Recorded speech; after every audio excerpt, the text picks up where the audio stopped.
আপনি একজন বাঙালি রাজনৈতিক নেতাকে দেখাতে পারবেন যিনি বলবেন আমরা এটা ভুল করেছিলাম?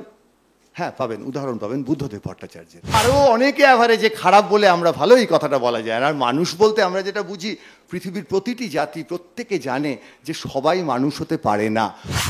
আমাদের সাহিত্যের যেটুকু রসুন ছিল, মানে রবীন্দ্রনাথ, সুকান্ত, নজরুল, সেটুকুও তো শুনলাম 21শে জুলাইয়ের মঞ্চ থেকে নজরুলের কবিতা কার নামে চালিয়ে দিলেন। আমাদের নির্ভর করতে হবে আরেকজন স্ট্যাটিস্টিশিয়ানের ওপর, এবং তাকে আমরা খোদ টেনে এনেছি একেবারে স্ট্যাটিস্টিক্যাল ইনস্টিটিউটের ক্যাম্পাস থেকে, শুভময়।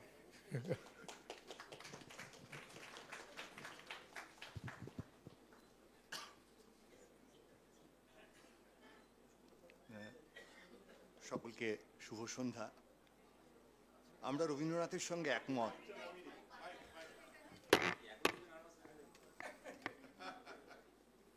ভয়ে ভয়েই আছি, কারণ এত বড় বড় বাঙালিরা আছেন এবং বাঙালিদের পক্ষে কথা বলছেন আর কি। তার মধ্যে উদাহরণ হিসেবে তো কুণালদা আমায় এনেছেন যে বাঙালিদের মধ্যে অন্তত একজন আছে যাকে উচ্চিংড়ের মতন দেখতে এবং ঠিক মানুষ নয়, অন্তত সেই প্রমাণটা তো থাকবে।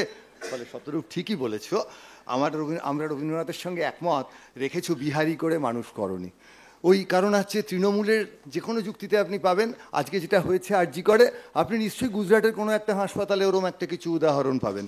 এবং আমাদের বিতর্কটা ধীরে ধীরে যখন উদাহরণ ভিত্তিক হয়ে যাবে, তখন আমরা হঠাৎ করে দেখতে পাবো স্বাতীদি চন্দ্রিলের 177টা বক্তৃতা শুনবেন, আর দেবারতীদির সংখ্যা গুনবেন তন্ময়দা সংখ্যা গুনবেন সেলুলার জেলে, একটু দূরে। পশ্চিমবঙ্গের জেলে যতজন আছে তাদের নাম দেয়ালে লেখা হবে কিনা আমি জানি না, তন্ময়দাও জানেন কিনা। সাথীদি ঘুষের রেটার কথা বললেন আর কি। এখন আমাদের তো এখন ভোটে বিভিন্ন রাজনৈতিক দল রেটা ধরে টরে রাখেন আর কি। এখন সাথীদি হয়তো আমাদের চেয়ে অনেক ভালো জানেন এই মুহূর্তে রাজ্যের শাসক দল যে সাথীদির লেখায় এই পশ্চিমবঙ্গের মহিলাদের দুঃখের কথা বারে বারে উঠে আসে, সেখানে ঘুষের ডেটার তথ্য হয়তো নতুনভাবে আসে, যেখানে কাগজে লেখা হয়নি যে কথাগুলো আসে, হয়তো ডোনাল্ড ট্রাম্পের কথা, যিনি সত্যি সদ্য বাঙালি হয়েছেন। ফলে আমরা যেমন রবীন্দ্রনাথ, আমরা যেমন নেতাজির উত্তরাধিকারী, সে উত্তরাধিকার আমরা বহন করছি, বাঁদরেরও জিন কিছুটা বহন করছি আর কি। আসলে বিতর্কের অনেকগুলো অংশ থাকে, বিতর্ক তো আর অঙ্কের নয়। আপনারা সকলেই জানেন একটা বিজোড় সংখ্যাকে 2 দিয়ে ভাগ করলে সবসময় 1 ভাগশেষ থাকে। তাই যদি আজকে কুণালদা টপিক করে দিতেন তাহলে তো বিতর্কের জায়গা আসতো না। কিন্তু প্রশ্ন হচ্ছে বিতর্কটা করব সম্পূর্ণ উদাহরণ ভিত্তিক করে, তাহলে তো তথ্যের জায়গায় আসতে হবে। আমি দুটো জিনিস বলতে চাই বিতর্কে কোথা থেকে অসম্পূর্ণতা এবং অনিশ্চয়তা আসে। অসম্পূর্ণতা আসে কোথার থেকে, যেমন ধরুন একটা প্রমাণ অনেক দিন ধরে করতে পারছি না আমরা বুঝি, কিন্তু সেটা কীরকম, গোল্ডবাক্স কনজেকচার, যে কোনো একটা জোড় সংখ্যা যাকে দুটো মৌলিক সংখ্যার যোগফল হিসেবে লেখা যায়। কবে থেকে জানি আমরা? মোটের ওপর চিঠি লিখছেন 1742 সালের 7ই জুন প্রুশিয়ান গণিতজ্ঞ ক্রিশ্চিয়ান গোল্ডবাক। চিঠিটা লিখছেন সুইস গণিতজ্ঞ লিওনার্ড অয়েলারকে। তখন থেকে আমরা জানি যে এরকম হয়, কিন্তু প্রমাণ করতে পারিনি। আপনি একজন বাঙালি রাজনৈতিক নেতাকে দেখাতে পারবেন যিনি বলবেন আমরা এটা ভুল করেছিলাম? হ্যাঁ পাবেন, উদাহরণ পাবেন বুদ্ধদেব ভট্টাচার্যের। এবার বাঙালি রাজনীতিবিদ সৎ বলে বুদ্ধদেব ভট্টাচার্যের উদাহরণ দিয়ে আপনারা সমস্ত উদাহরণ কি শেষ করে দেবেন? আমি সেই আলোচনাটা একটু পরে আসছি। একই রকমভাবে অনিশ্চয়তার কথায় আসি। হাইজেনবার্গ বলেছিলেন ওই যে একটু বাইরের দিকে যে ইলেকট্রনগুলো ঘোরে, সেগুলোর একটা বিষয় হচ্ছে তার অবস্থান, আর একটা বিষয় হচ্ছে ভরবেগ। এবং এই অনিশ্চয়তা তত্ত্বের জায়গায় আপনি যদি বলতে চান তার অবস্থানটা ঠিক কোথায়, ভরবেগ বলতে গেলে গুলিয়ে যাবে। আর যদি ভরবেগটা ঠিক করতে চান তখন তার অবস্থানটা গুলিয়ে যাবে, পশ্চিমবঙ্গের রাজনীতিবিদদের মতো। এবং এই সামাজিক জায়গায় তারা সত্যিকারের একটা গুণী ভাবনা আমাদের সামনে প্রকাশ করতে পেরেছেন। তাদের অবস্থান ভরবেগ কখনোই বোঝা যায় না। এই মুহূর্তে কে তৃণমূলে আছে, কে বিজেপিতে আছে, আপনারা কি বলতে পারেন? আর এটা যদি সৎ মানুষ হওয়ার, সৎ রাজনীতিবিদ হওয়ার চরিত্র হয়, তাহলে সেটা অবশ্যই খুব ইন্টারেস্টিং। এবং রবীন্দ্রনাথের কথা বারবার আসবে, চিত্তজেতা ভয়শূন্য উচ্চজেতা শির। এপ্রিল 28, 2016, তৃণমূলের বর্তমান রাজ্যসভার সাংসদ, তিনি শুরু করেছিলেন যে কথাগুলো, সেই লেখাটা আপনারা নেটে সার্চ দিলে পড়তে পারবেন। আজকে তিনিই তৃণমূলে। এইটাই আসলে বোঝা যায় যে যখন কোনো একটা আলোচনা আমরা করছি তখন কি হয়, 25 কোটি মতো বাঙালি আছে, এক একটা বাঙালিকে 1-2 করে ধরে নিলেন। প্রত্যেকটা বাঙালির সঙ্গে ঠিক যেভাবে ডেটার কথা আমাদের দেবাংশু এক্ষুনি বলে গেল, এক একটা বাঙালির 77টা করে প্রপার্টি আছে, এবং তার নিরিখে আমাদের দেখতে হবে আমরা অ্যাভারেজে কতটা ভালো। কিন্তু অন্য আরও অনেকে অ্যাভারেজে খারাপ বলে আমরা ভালো, এই কথাটা বলা যায়। আর মানুষ বলতে আমরা যেটা বুঝি, পৃথিবীর প্রতিটি জাতি প্রত্যেকে জানে যে সবাই মানুষ হতে পারে না।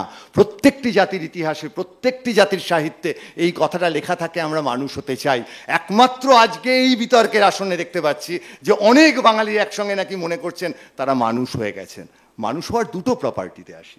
একটা প্রপার্টি বলি যে সৎ হওয়ার কথা, ফলে সেই সতের জায়গায় তো এই আলোচনা বারবার আসবে, এবং যে তথ্যের কথা আসবে সেটা হচ্ছে তৃণমূল কংগ্রেস যেমন পরিষ্কার তাদের কাছে তথ্য আছে, তাদের 99% সৎ, 1% অসৎ। ফলে 25 কোটি বাঙালি যারা পৃথিবীতে আছেন তার মধ্যে 3 কোটি তৃণমূল সভ্য সমর্থককে বাদ দিয়ে বাকি 22 কোটির মধ্যে আমাদেরকে স্থির করতে হবে আমরা কতজন সৎ কতজন অসৎ, এবং তার নিরিখে একটা ডেটাবেস তৈরি করতে হবে। এবং করে যদি দেখা যায় আমরা প্রত্যেকেই প্রচণ্ড সৎ, তাহলে বুঝতে হবে বাঙালি সৎ, এবং বাঙালি বাকি মানুষদের চেয়ে অনেক বেশি সৎ।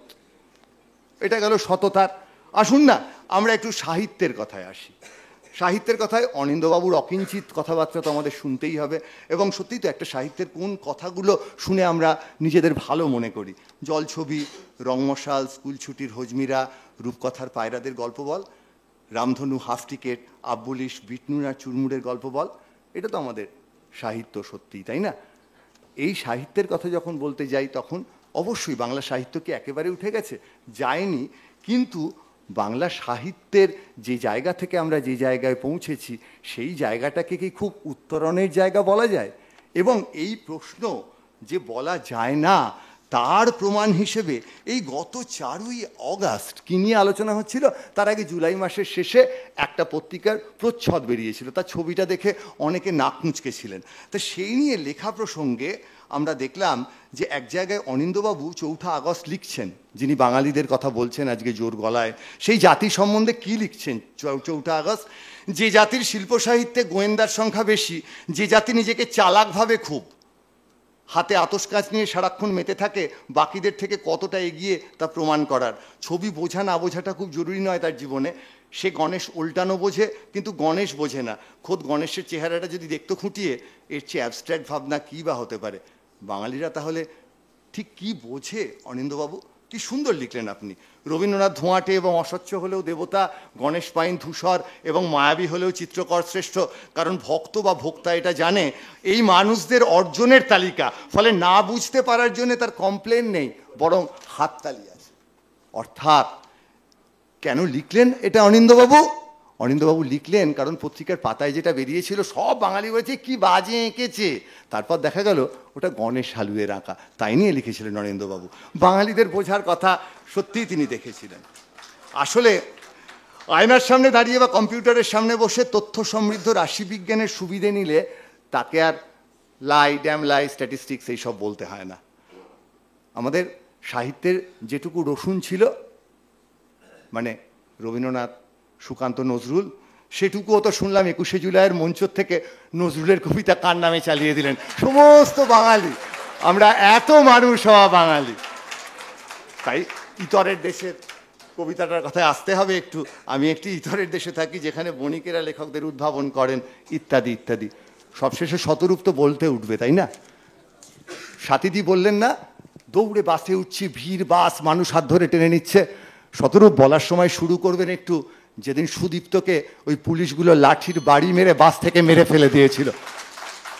বলবেন ঠিক কোনখান থেকে শুরু হয় শতরূপদের সেই মানুষ হওয়ার গল্প। ধন্যবাদ।